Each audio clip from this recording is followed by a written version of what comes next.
Now, how do you open the tabs on Apple Watch? Let's talk about it. So if you're new on this channel, make sure you subscribe so you don't miss tutorials and videos like this one. So it might kind of depend on what you mean by the tabs, but most likely you mean the multitasking view, right? So you can do this by double pressing the digital crown, which is like this rotating button.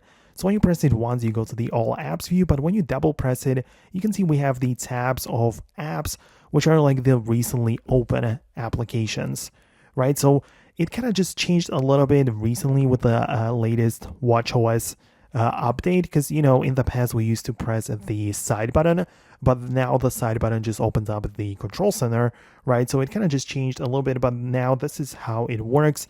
And yeah, that's how you can get to the last open tabs of apps or whatever you want to call it.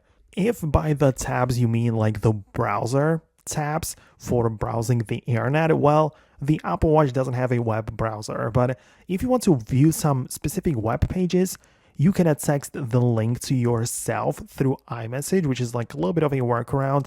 And then you can tap on the link within messages and open up this like temporary web browser to check out that web page. So this is the only way to like browse the website tabs, right? So I'm trying to do my best in here to help you out as much as I can. So if there is something specific which I did not cover in this video, let me know about it below. Well, definitely subscribe for more tutorials and videos like this one, and I'll talk to you later.